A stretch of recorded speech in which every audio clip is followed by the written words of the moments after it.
Hello friends, कैसे हैं आप सब। स्वागत है आपका हमारे यूट्यूब चैनल पर। और फ्रेंड्स, आज हम जो नया टॉपिक लेकर आए हैं वो है न्यायपालिका। ठीक है दोस्तों, क्योंकि हमने इससे पहले मंत्री और मंत्री परिषद देख लिया है, मंत्रिमंडल में भी अंतर देख लिया मंत्री परिषद में। और दोस्तों, संसद का एक टॉपिक रह गया है, वो है संसद की समितियाँ। ठीक है दोस्तों, वो हम बाद में देखेंगे। इससे पहले हम न्यायपालिका देखेंगे। ठीक है दोस्तों, और ये न्यायपालिका मोस्ट इम्पोर्टेंट टॉपिक है। ठीक है दोस्तों, और न्यायपालिका में आज जो हमारा टॉपिक है वह है सर्वोच्च न्यायालय से। ठीक है दोस्तों, सर्वोच्च न्यायालय से। तो दोस्तों चलिए देखते हैं इसे। और इसे देखने से पहले एक बात बताना चाहूँगा आपको, जितने भी साथी नए हैं हमारे चैनल पर वे ज़रूर हमारे चैनल को सब्सक्राइब करें, लाइक और शेयर करें। ठीक है दोस्तों, तो चलिए शुरू करते हैं अपनी ये वीडियो और देखते हैं पहला प्रश्न। ठीक है दोस्तों, चलिए। पहला प्रश्न है, सर्वोच्च न्यायालय का गठन संविधान के किस अनुच्छेद द्वारा हुआ है। ठीक है दोस्तों, तो संविधान का गठन किस अनुच्छेद द्वारा हुआ है, ये प्रश्न है।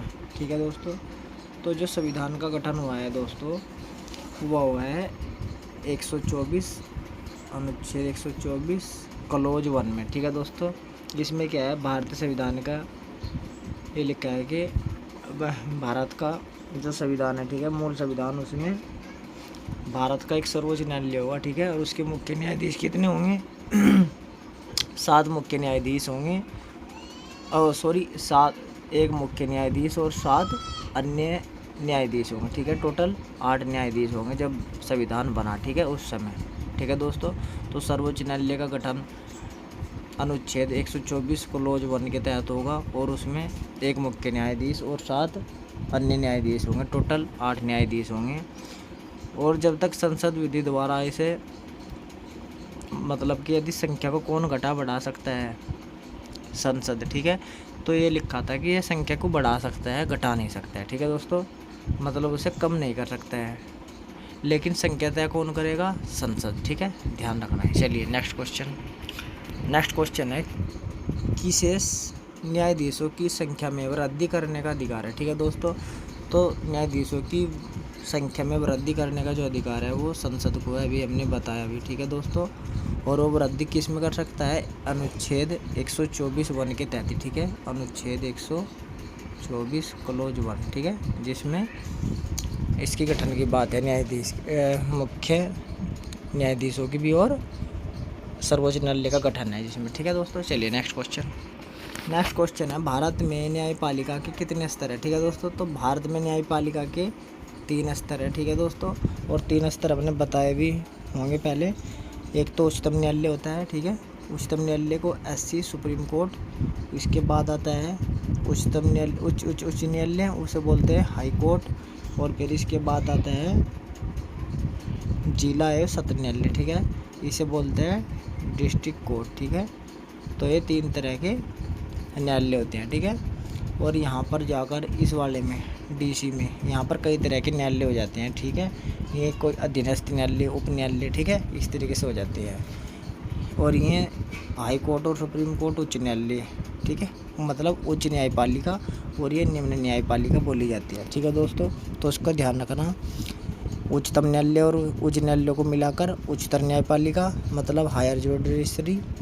और जो ये वाले हैं, इसमें सब जितने भी आएंगे ये हैं निम्नतर न्यायपालिका। ठीक है दोस्तों, लोअर जुडिशरी। तो ये ध्यान रखना, इस तरह के भी प्रश्न आ जाते हैं। चलिए नेक्स्ट क्वेश्चन देखिए। नेक्स्ट क्वेश्चन है, किस न्यायालय के सम्मिलित रूप को, यहाँ पर आ गया उच्चतर न्यायपालिका। ठीक है दोस्तों, यहाँ पर आ गया उच्चतर न्यायपालिका। तो उच्चतर न्यायपालिका उच्चतम न्यायालय और उच्च न्यायालय दोनों को जोड़कर बनता है। ठीक है, तो उत्तर हमारा D ऑप्शन, A और B दोनों है। ठीक है दोस्तों, चलिए नेक्स्ट क्वेश्चन देखते हैं। नेक्स्ट क्वेश्चन है, सभी निम्नतर न्यायपालिका प्रशासनिक दृष्टि से किसके प्रत्यक्ष नियंत्रण में कार्य करती है। ठीक है दोस्तों, तो सभी निम्नतर न्यायपालिका पूछा है। ठीक है दोस्तों, तो जिसका सही जवाब है वो है दोस्तों उच्च न्यायालय के नियंत्रण में। ठीक है दोस्तों, और ये ध्यान रखना, उच्च न्यायालय होता है राज्यों में। ठीक है दोस्तों, और सर्वोच्च न्यायालय होता है पूरे देश का एक कोर्ट, ठीक है, ये जो सबसे बड़ा होता है सर्वोच्च न्यायालय, ठीक है दोस्तों। और हमारा टॉपिक भी सर्वोच्च न्यायालय से ही जुड़ा हुआ है, ठीक है दोस्तों, आज का, और ये भाग 1 है। चलिए नेक्स्ट क्वेश्चन देखिए। नेक्स्ट क्वेश्चन है, उच्च न्यायालय न्याय की दृष्टि से किसके अधीन होता है, ठीक है दोस्तों। तो न्याय की दृष्टि से पूछा है यहाँ पर, न्याय की दृष्टि से किसके अधीन होता है उच्च न्यायालय, तो ये होता है दोस्तों सर्वोच्च न्यायालय के अधीन, ठीक है दोस्तों, न्यायिक दृष्टि से। चलिए नेक्स्ट क्वेश्चन देखिए। नेक्स्ट क्वेश्चन है, सर्वोच्च न्यायालय का प्रशासनिक दृष्टि से किस पर नियंत्रण नहीं होता है, ठीक है दोस्तों, यहाँ पर नहीं होता है। तो सर्वोच्च न्यायालय का प्रशासनिक दृष्टि से किस पर नियंत्रण नहीं होता है दोस्तों, तो ये है उच्च न्यायालय, ठीक है। उच्च न्यायालय पर प्रशासनिक दृष्टि से नियंत्रण नहीं होता है, यहाँ पर सिर्फ न्यायिक दृष्टि से होता है, ठीक है दोस्तों, न्यायिक दृष्टि से सुप्रीम कोर्ट मतलब सर्वोच्च न्यायालय का उच्च न्यायालय पर नियंत्रण होता है, ठीक है दोस्तों, प्रशासनिक दृष्टि से नहीं होता है। यहाँ पर ध्यान देने वाली ये बात है, ठीक है दोस्तों, इसीलिए प्रश्न इस तरह बनाया गया है। चलिए नेक्स्ट क्वेश्चन देखिए। और हमारा जो अगला क्वेश्चन है वो है, सर्वोच्च न्यायालय द्वारा उच्च न्यायालय के निर्णय को बदला जा सकता है या नहीं, ठीक है दोस्तों। तो जो सर्वोच्च न्यायालय है वो उच्च न्यायालय के किसी फैसले को बदल सकता है या नहीं, प्रश्न ये है। तो दोस्तों हाँ, बदल सकता है, ठीक है दोस्तों, सर्वोच्च न्यायालय उच्च न्यायालय के फैसले को बदल सकता है, निर्णय को बदल सकता है, ठीक है। इसमें नहीं तो होगा ही नहीं, ये तो गलत है, और ये भी गलत है, क्योंकि कभी कभी का कोई मतलब नहीं है। यदि कोई फैसला गलत देता है तो उसे बदल सकता है कभी भी, ठीक है। तो इसका सही उत्तर है हाँ, सर्वोच्च न्यायालय द्वारा उच्च न्यायालय के निर्णय को बदला जा सकता है, ठीक है दोस्तों। चलिए नेक्स्ट क्वेश्चन देखेंगे।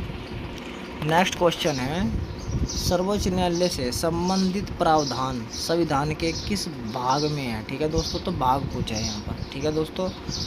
तो जो भाग है दोस्तों संविधान का 5, ठीक है, तो संविधान के भाग 5 में इसका प्रावधान है, ठीक है, 5 भाग का 4वां अध्याय, ठीक है, 4वां अध्याय,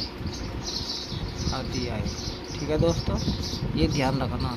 चलिए नेक्स्ट क्वेश्चन देखते हैं, उसमें बातें करेंगे इसकी। चलिए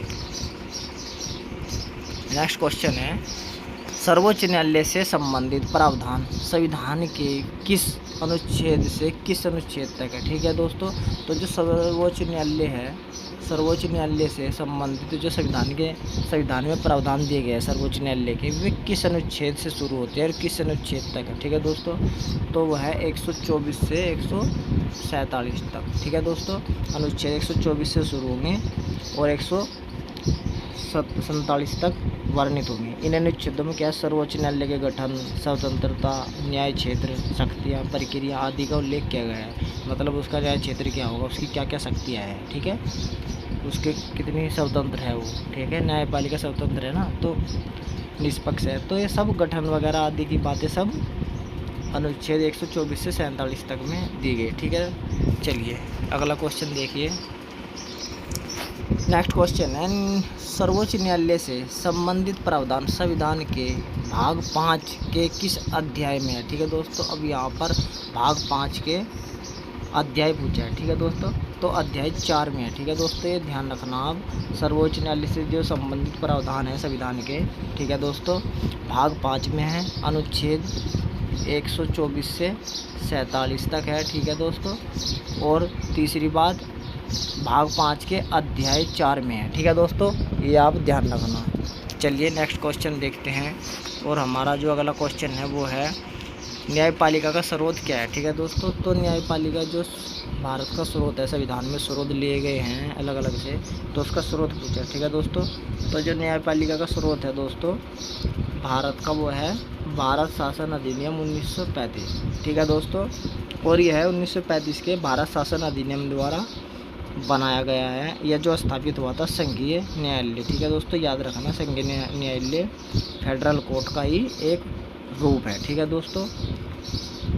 और ये संघीय न्यायालय होने के साथ साथ क्या है, अंतिम अपीलीय न्यायालय भी है, ठीक है, क्योंकि इसके बाद और कोई अपील नहीं हो सकती, ठीक है, ये अंतिम अपीलीय न्यायालय है। यहाँ पर सर्वोच्च न्यायालय अंतिम अपील वाली संस्था है, ठीक है दोस्तों। यहाँ पर इसके बाद और कोई अपील नहीं हो सकती है, ठीक है दोस्तों, भारत में, ठीक है दोस्तों, क्योंकि वैसे तो अंतर्राष्ट्रीय न्यायालय, लेकिन वो आंतरिक मामले नहीं देखते हैं, ठीक है दोस्तों। चलिए अब देखते हैं, जो अंतर्राष्ट्रीय न्यायालय है वो एक देश से दूसरे देश के संबंध के मामलों को देखता है, ठीक है दोस्तों। तो इसलिए ये अंतिम। चलिए नेक्स्ट क्वेश्चन इसी पर है, चलिए देखते हैं। अंतिम अपीलीय न्यायालय कौन सा है, ठीक है दोस्तों। तो अभी हमने बताया अंतिम अपीलीय न्यायालय सर्वोच्च न्यायालय, ठीक है दोस्तों। सर्वोच्च न्यायालय अंतिम अपीलीय न्यायालय है, क्योंकि इसके बाद कोई न्यायालय नहीं है भारत में, ठीक है। चलिए नेक्स्ट क्वेश्चन देखते हैं। नेक्स्ट क्वेश्चन है, सर्वोच्च न्यायालय अनुच्छेद 143 के द्वारा किसको सलाह देता है, ठीक है दोस्तों। तो अनुच्छेद 143 आया है, जो हमने राष्ट्रपति पढ़ा तब भी आया था। तो ये राष्ट्रपति को सलाह देता है, ठीक है दोस्तों। राष्ट्रपति को सलाह देता है, उच्चतम न्यायालय आवश्यकता पड़ने पर राष्ट्रपति को सलाह देता है। ये अनुच्छेद 143 में है, ठीक है दोस्तों। चलिए नेक्स्ट क्वेश्चन देखिए। और हमारा जो नेक्स्ट क्वेश्चन है वो है, मूल संविधान में, ठीक है दोस्तों, मूल संविधान में मुख्य न्यायाधीश के अतिरिक्त कितने न्यायाधीश थे, ठीक है दोस्तों। ये हमने शुरू में बताया था, एक मुख्य न्यायाधीश प्लस 7 मुख्य न्यायाधीश थे, टोटल 8 मुख्य न्यायाधीश थे, ठीक है। तो मूल संविधान में मुख्य न्यायाधीश के अतिरिक्त कितने न्यायाधीश थे, तो 7 न्यायाधीश थे, ठीक है दोस्तों। और इसमें लिखा था ये 124(1) में, ठीक है, कि एक सर्वोच्च न्यायालय होगा और उसमें एक मुख्य न्यायाधीश के अतिरिक्त 7 अन्य न्यायाधीश होंगे, ठीक है। और जब तक संसद विधि द्वारा अधिक संख्या विहित नहीं करती है, बढ़ाती नहीं है, तब तक संख्या यही रहेगी, ठीक है दोस्तों।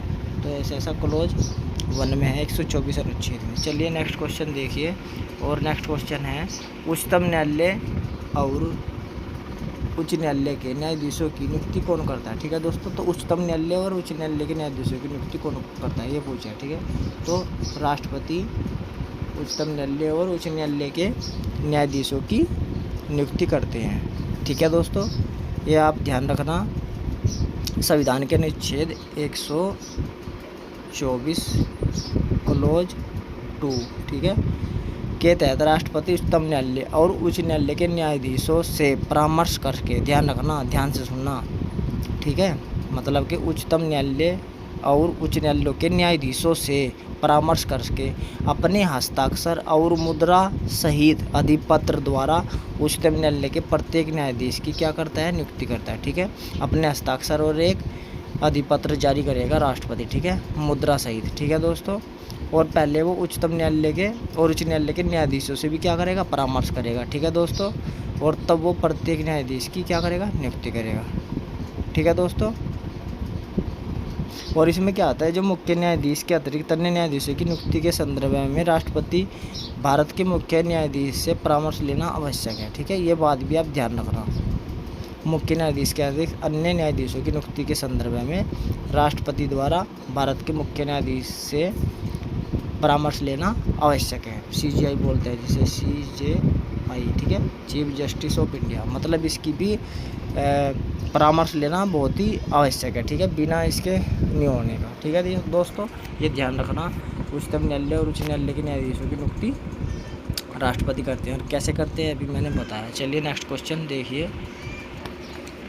नेक्स्ट क्वेश्चन है, संविधान के अनुच्छेद 124 के तहत राष्ट्रपति न्यायाधीशों की नियुक्ति किस आधार पर करता है, ठीक है दोस्तों। तो ये पूछा है कि जो संविधान के अनुच्छेद 124 में है, ठीक है दोस्तों, 124 का मतलब 124(2) से है, ठीक है, 124(2) में, क्योंकि ऐसे भी लिख सकते हैं 124, ठीक है, ये इसमें कोई बड़ी बात नहीं है, ये तो सिर्फ दिखाने के लिए है, क्योंकि आपको समझाना ज़रूरी है, ठीक है। आपके दिमाग में आ जाएगा तो आप आराम से कर लेंगे, ठीक है। तो 124(2) में क्या है कि राष्ट्रपति कैसे नियुक्ति करता है, किस आधार पर नियुक्ति करता है, ठीक है दोस्तों, आधार पूछा है, ठीक है दोस्तों। तो जो राष्ट्रपति न्यायाधीशों की नियुक्ति किस आधार पर करता है, तो वो क्या करता है, एक अधिपत्र जारी करता है, ठीक है दोस्तों, अपने नाम का, ठीक है, मुद्रा सहित, ठीक है, इस आधार पर नियुक्ति करता है, ठीक है दोस्तों। तो ध्यान रखना, राष्ट्रपति परामर्श लेगा उच्चतम न्यायालय और उच्च न्यायालय के न्यायाधीशों से परामर्श लेकर अपने हस्ताक्षर और मुद्रा सहित एक अधिपत्र जारी करेगा, ठीक है दोस्तों, उसके द्वारा ही वो नियुक्ति करता है। चलिए नेक्स्ट क्वेश्चन देखिए। और नेक्स्ट क्वेश्चन है हमारा, अनुच्छेद 124(2) में वर्णित परामर्श का तात्पर्य क्या है, ठीक है। तो यहाँ पर है परामर्श, ठीक है दोस्तों, ये है ना कि परामर्श लेगा किससे, उच्चतम न्यायालय और उच्च न्यायालय के न्यायाधीशों से नियुक्ति के संबंध में। तो परामर्श का तात्पर्य क्या है, ठीक है दोस्तों। अनुच्छेद 124(2) में है जो, ठीक है। तो परामर्श का मतलब एक न्यायाधीश से है, 2 न्यायाधीश से, 5 न्यायाधीश से, तो ये तीनों क्या हैं, गलत। वो अनेक न्यायाधीश से, ठीक है दोस्तों। वो कितने भी न्यायाधीश से मतलब कि ले सकता है, ठीक है। एक से ही नहीं, 2 से भी ले सकता है, 3 से भी ले सकता है, 5 से भी ले सकता है, 10 से भी ले सकता है, ठीक है दोस्तों। तो अनुच्छेद में 124 क्लॉज 2 में जो वर्णित परामर्श है, ठीक है, उसका तात्पर्य सिर्फ एक व्यक्ति के परामर्श से नहीं है, ठीक है, अनेक न्यायाधीशों से परामर्श से है, ठीक है दोस्तों। ये ध्यान रखना बात हमेशा, अनेक से, कितने से भी ले सकता है, क्योंकि ऑप्शन में इस तरीके से पूछ सकता है। चलिए नेक्स्ट क्वेश्चन देखेंगे। नेक्स्ट क्वेश्चन है, मुख्य न्यायाधीश को सर्वोच्च न्यायालय के कितने वरिष्ठतम न्यायाधीशों के मंडल से परामर्श करके ही राष्ट्रपति के पास सिफारिश भेजनी चाहिए? तो दोस्तों इसमें क्या होता है, जो परामर्श की बात आई है ना, जो परामर्श की बात चल रही है, तो मुख्य न्यायाधीश को सर्वोच्च न्यायालय के 4 वरिष्ठतम न्यायाधीशों के मंडल से परामर्श करके राष्ट्रपति के पास क्या करना चाहिए, सिफारिश भेजनी चाहिए, ठीक है। तो इसका उत्तर क्या है, 4, ठीक है। और इन 4 में एक वो भी होगा जो अगला मुख्य न्यायाधीश बनने वाला होगा, ठीक है, मतलब भावी मुख्य न्यायाधीश शामिल होना चाहिए अनिवार्य रूप से, ठीक है दोस्तों, इस मंडल में, ठीक है। 4 वरिष्ठतम न्यायाधीश होंगे इसमें, ठीक है दोस्तों, क्रम के आधार पर। एक तो मुख्य न्यायाधीश हो गया, ठीक है, और मुख्य न्यायाधीश के अलावा कितने होंगे, 4, ठीक है। आप ध्यान रखना इस बात को, ठीक है दोस्तों।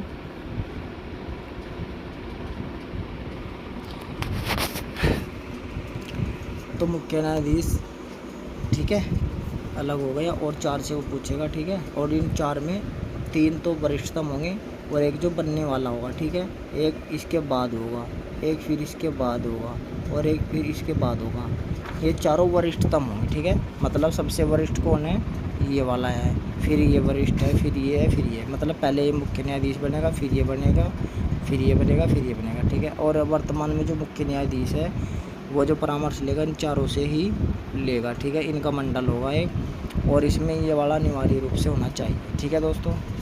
चलिए अगला क्वेश्चन देखिए, और अगला क्वेश्चन है हमारा, वर्तमान में मुख्य न्यायाधीश की नियुक्ति किस आधार पर होती है, ठीक है। वर्तमान समय में मुख्य न्यायाधीश की नियुक्ति किस आधार पर होती है? तो दोस्तों वर्तमान में मुख्य न्यायाधीश की, यहाँ पर मुख्य न्यायाधीश की पूछा है दोस्तों, ध्यान देने वाली बात है, ठीक है। तो मुख्य न्यायाधीश की जो वर्तमान में नियुक्ति होती है वो वरिष्ठता के आधार पर होती है, ठीक है दोस्तों, वरिष्ठता क्रम के आधार पर, ठीक है दोस्तों। क्योंकि यहाँ पर कॉलेजियम व्यवस्था भी है, आप सोचो कि कॉलेजियम व्यवस्था के द्वारा होगी, नहीं, यहाँ पर मुख्य न्यायाधीश की बात है, न्यायाधीश की बात नहीं है। बाकी न्यायाधीशों की इसी के आधार पर होगी, ठीक है, लेकिन मुख्य न्यायाधीश की वरिष्ठता क्रम के आधार पर होगी, ठीक है दोस्तों। ये बात आपको ध्यान रखनी है, ठीक है, क्योंकि इसमें क्या था कि मुख्य न्यायाधीश की जो नियुक्ति के संदर्भ में लंबे समय से क्या चल रहा था, योग्यता और वरिष्ठता के बीच में एक द्वंद्व चल रहा था, ठीक है। तो उसमें क्या हुआ कि वरिष्ठता को ही आधार बनाया गया, ठीक है, कि जो वरिष्ठ होगा वही मुख्य न्यायाधीश बनेगा, ठीक है दोस्तों। चलिए नेक्स्ट क्वेश्चन देखेंगे। नेक्स्ट क्वेश्चन है, न्यायाधीशों की नियुक्ति के लिए कौन सी व्यवस्था को अपनाया गया है, ठीक है दोस्तों। देखिए यहाँ पर न्यायाधीशों की नियुक्ति है, ठीक है, मुख्य न्यायाधीश की नहीं है, यहाँ पर न्यायाधीशों की है, तो ये अपनाया गया है कॉलेजियम व्यवस्था को, ठीक है दोस्तों। चलिए नेक्स्ट क्वेश्चन देखिए, और कॉलेजियम व्यवस्था के बारे में देखेंगे। कॉलेजियम व्यवस्था के बारे में है, कॉलेजियम व्यवस्था में कितने न्यायाधीश सम्मिलित होते हैं, ठीक है दोस्तों। तो जो कॉलेजियम व्यवस्था है उसमें 5 न्यायाधीश शामिल होते हैं, ठीक है दोस्तों। जो कॉलेजियम व्यवस्था है उसमें 5 होते हैं, ठीक है। उसमें एक तो मुख्य न्यायाधीश और 4 वरिष्ठतम, एक तो हो गए मुख्य न्यायाधीश प्लस 4 वरिष्ठ न्यायाधीश, तो टोटल 5 होंगे, ठीक है दोस्तों, ये ध्यान रखना आप। चलिए नेक्स्ट क्वेश्चन देखते हैं, ये भी कॉलेजियम व्यवस्था से ही जुड़ा हुआ है, और ये है, कॉलेजियम व्यवस्था के विकल्प के तौर पर राष्ट्रीय न्यायिक नियुक्ति आयोग किसने असंवैधानिक घोषित किया, ठीक है दोस्तों। देखिए मतलब कि ये हुआ कि सरकार ने ये नहीं माना, ठीक है, कि भाई ये कॉलेजियम सिस्टम से ये न्यायाधीशों की नियुक्ति करते हैं, ठीक है दोस्तों। उसमें क्या होता है, न्यायाधीशों की नियुक्ति के लिए कॉलेजियम व्यवस्था को अपनाया गया, जिसमें भारत के मुख्य न्यायाधीश तथा सुप्रीम कोर्ट के 4 अन्य वरिष्ठतम न्यायाधीश भी शामिल होते हैं। तो इस व्यवस्था के विकल्प के तौर पर राष्ट्रीय न्यायिक नियुक्ति आयोग, ठीक है दोस्तों, ये अभी हमने लिखा ना, राष्ट्रीय न्यायिक नियुक्ति आयोग को लाया गया, ठीक है। तो इस सुप्रीम कोर्ट ने क्या किया, सर्वोच्च न्यायालय ने असंवैधानिक घोषित कर दिया, ठीक है। तो सर्वोच्च न्यायालय ने असंवैधानिक घोषित कर दिया, ठीक है दोस्तों, क्योंकि इसमें ये कहा कि फिर सरकार का हस्तक्षेप हो जाएगा और न्यायपालिका स्वतंत्र नहीं रहेगी, ठीक है। चलिए नेक्स्ट क्वेश्चन देखिए। नेक्स्ट क्वेश्चन है, कॉलेजियम में सदस्यों की संख्या कितनी होती है। सदस्यों की संख्या का मतलब न्यायाधीश से है, ठीक है दोस्तों, कभी आप कन्फ्यूज है तो 5 होती है, ठीक है। यदि ये पूछते हैं कि मुख्य न्यायाधीश को छोड़कर कितनी होती है तो 4 है, मुख्य न्यायाधीश सहित लिखते हैं तो 5 है, यदि डायरेक्ट पूछते हैं तब भी 5 है, ठीक है। चलिए नेक्स्ट क्वेश्चन देखते हैं। अगला है राष्ट्रीय न्यायिक नियुक्ति आयोग, ठीक है दोस्तों, राष्ट्रीय न्यायिक नियुक्ति आयोग में सदस्यों की संख्या कितने करने का प्रावधान था। तो जब ये बनाएगा कितने करने का प्रावधान था, इसमें प्रावधान था 6, ठीक है दोस्तों, जो ये 6 सदस्य होंगे इसमें, ठीक है। मतलब नियुक्ति न्यायिक आयोग में 6 सदस्य करने का प्रावधान था, ठीक है दोस्तों। अब इन 6 में से एक तो मुख्य न्यायाधीश होगा, ठीक है दोस्तों, CJI, ठीक है, यह अध्यक्ष होगा इसका, ठीक है, और 2 वरिष्ठतम न्यायाधीश, ठीक है, प्लस 2 वरिष्ठतम न्यायाधीश, ठीक है। तो 3 हो गए टोटल न्यायाधीश, ठीक है दोस्तों। इसके बाद एक सदस्य होगा भारत का कानून मंत्री, ठीक है, एक सदस्य होगा, एक सदस्य कानून मंत्री या न्याय मंत्री, ठीक है, और 2 प्रख्यात व्यक्तियों को मनोनीत किया जाएगा, ठीक है। अब जो 2 व्यक्ति मनोनीत किए जाएगा, मनोनीत, ठीक है दोस्तों। अब ये जो 2 व्यक्ति होंगे, ये 2 हस्तियाँ होंगी, ठीक है, इनकी एक समिति बनेगी, ठीक है, 3 सदस्य समिति इनका चयन करेगी, जिसमें प्रधानमंत्री होंगे, मुख्य न्यायाधीश होंगे और लोकसभा नेता के विपक्ष और सबसे बड़े विपक्षी दल का नेता भी शामिल होगा, ठीक है दोस्तों। और इन प्रख्यात व्यक्तियों में से किसी एक का चयन अनुसूचित जाति, पिछड़ा वर्ग, अल्पसंख्यक वर्ग या महिलाओं में से किया जाना है, ठीक है दोस्तों। और कोई भी प्रख्यात व्यक्ति 3 वर्षों के लिए नामदृष्ट किया जाएगा, ठीक है, 3 वर्षों के लिए चुना जाएगा वो, और उसके हट कर दोबारा उसके लिए नहीं होगा, ठीक है, मतलब उसका दोबारा नाम नहीं होगा। यदि एक बार वो बन गया तो हट के दोबारा वो नहीं बन सकता है, ठीक है दोस्तों, मतलब हट कर दोबारा नामित नहीं होगा। और इसमें क्या होता है, यदि किसी व्यक्ति के नाम पर कोई भी 2 सदस्य वीटो कर देते हैं, ऐसी स्थिति में उसकी सिफारिश राष्ट्रपति के सम्मुख नहीं की जाएगी, ठीक है दोस्तों। चलिए, मतलब ये जो 2 व्यक्ति हैं, इनमें से एक SC ST OBC महिला इनका होना चाहिए, ठीक है दोस्तों। चलिए, तो आप समझ गए होंगे, एक मुख्य न्यायाधीश होगा, 2 अन्य वरिष्ठ न्यायाधीश होंगे, एक न्याय मंत्री होगा, ठीक है, और ये जो 2 मनोनीत होंगे, इनको चयन करने के लिए 3 सदस्य समिति होंगी। इन 3 सदस्यों में एक तो मुख्यमंत्री होंगे, एक मुख्य न्यायाधीश होंगे, एक प्रधानमंत्री होंगे, एक मुख्य न्यायाधीश होंगे, और लोकसभा विपक्ष का नेता या सबसे बड़ी पार्टी का नेता होगा, ठीक है। चलिए नेक्स्ट क्वेश्चन है, सर्वोच्च न्यायालय के न्यायाधीश किस आयु तक अपना पद धारण कर सकते हैं, ठीक है दोस्तों। तो सर्वोच्च न्यायालय के न्यायाधीश किस आयु तक अपना पद निर्धारित कर सकते हैं। तो दोस्तों ये पूछा है कि कितने समय तक वे अपने पद पर रह सकते हैं, ठीक है दोस्तों, सीधा सा मतलब यही है। तो सर्वोच्च न्यायालय के न्यायाधीश 65 वर्ष की आयु तक अपना पद निर्धारित कर सकते हैं, ठीक है दोस्तों। संविधान में कोई निश्चित कार्यकाल तय नहीं है, ठीक है, मतलब कि 65 साल तक क्या होंगे, अपने पद पर रह सकते हैं। संविधान में कोई इनका तय समय सीमा नहीं है, कार्यकाल ये 10 साल रहेगा, 5 साल रहेगा, ठीक है। इनका क्या है, जब 65 साल हो जाएगी तो ये इनका अपने पद